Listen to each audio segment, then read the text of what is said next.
Bismillah ar-Rahman ar-Rahim. We have reached the sixth hadith from Al-Arba'un al-Nawawi, from the hadith that was compiled by Imam al-Nawawi rahimahullah. And this hadith is about al-ibti'ad anil shubhat. The hadith where Nabi sallallahu alayhi wasallam mentioned to stay away from things that are doubtful. And there are so many lessons that we could learn from this hadith, and there are so many rulings and lessons that the scholars do istikhraj, or they interpret, or they accumulate from this hadith. The hadith that was narrated by النعمان bin Bashir رضي الله عنهما قال: سمعت رسول الله صلى الله عليه وسلم يقول: إن الحلال بين وإن الحرام بين. Nabi sallallahu alayhi wasallam, he said that the halal is clear. It's clear as if the clearness that you see in the lightness of the shams. Yani we say واضح كوضوح الشمس, yani that it is very clear. And there are things which are haram that Allah subhanahu wa ta'ala made it very clear. So things which are halal, which is permitted for us, we are okay and we are allowed to do it. And there are things which are haram which we are completely supposed to stay away from. And Nabi sallallahu alayhi wasallam, this is where he says وَبَيْنَهُمَا مُشْتَبِهَاتٍ لَا يَعْلَمُهُنَّ كَثِيرٌ مِنَ النَّاسِ. So, and between these halal and haram is things which are doubtful. لا يعلمهن كثير من الناس, and many of them do not know of it. And there are two things the scholars mention here. The very first thing is the type of doubtful matters is the reason why Nabi sallallahu alayhi wasallam mentioned here that the common people or general people, they are not knowledgeable of it. So if they would go into that, they would fall into something that is haram. For example, they get into some complicated transactions which only the scholars of Islamic finance would know how to do it. Or they get into a complicated matter where someone who is only a scholar in that field would know what is halal and what is haram.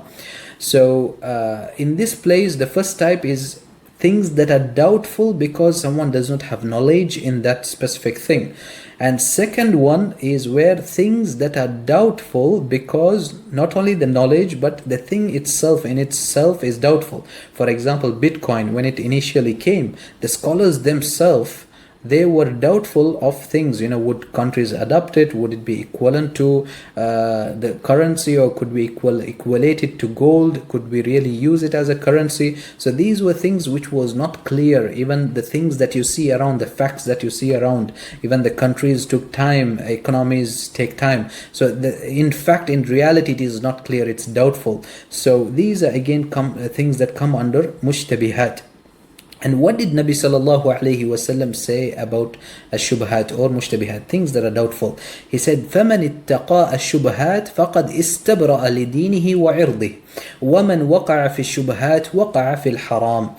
Nabi sallallahu alayhi wasallam, he said, the one who fears doubtful things, the one who is fearful of things that are doubtful, he has made himself innocent.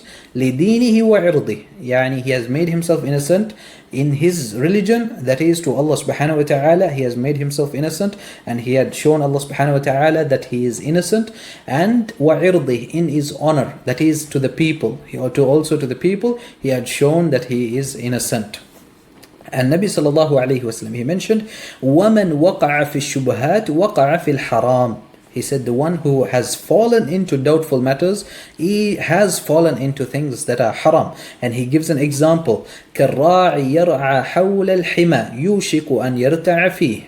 That a shepherd who is herding his sheep around the sanctuary, which is things that are haram, and he is just careless of if things would be eaten there, or almost the sheep would just go there without even telling them, because you are not able to control the sheep by every single step that they take.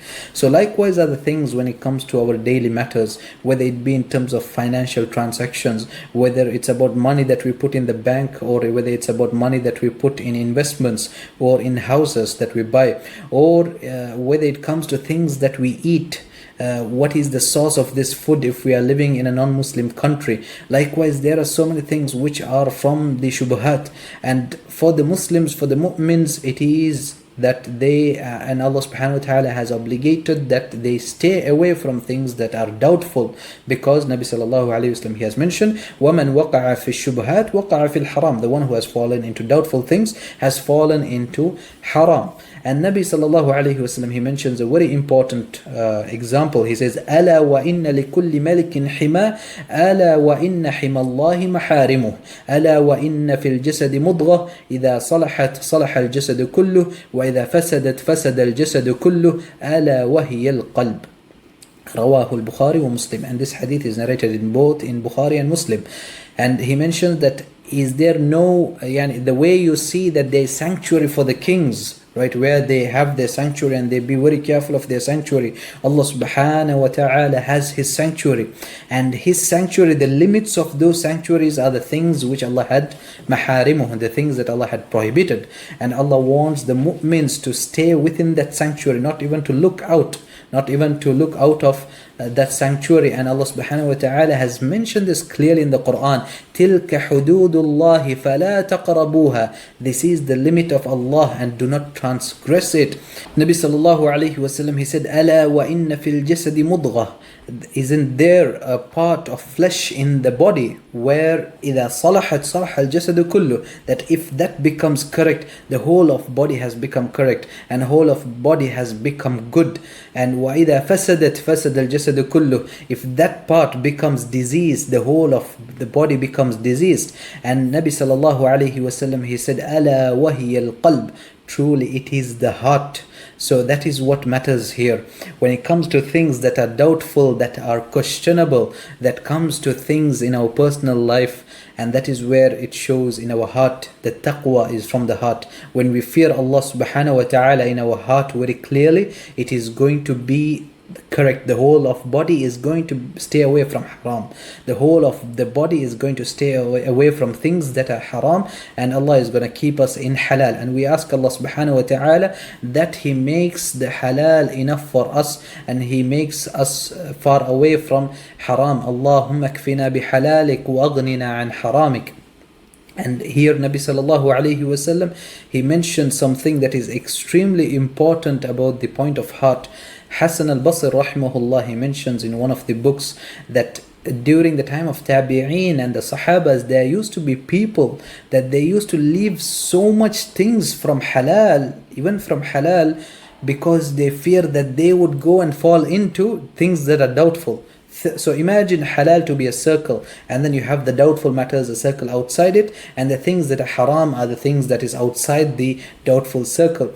And the Sahabas and the Tabi'een, they used to be careful even going near the circle of the edge of the halal, because when you go there, they were fearing that they would even fall into something that is doubtful, and they used to stay away from things that are even halal, but it would give you an opportunity to go to things that are doubtful. May Allah subhanahu wa ta'ala make us from the ones who preserve the deen, and may Allah subhanahu wa ta'ala make us from the ones who are righteous, the ones who stay within halal, and we stick to things that are halal, insha'Allah ta'ala.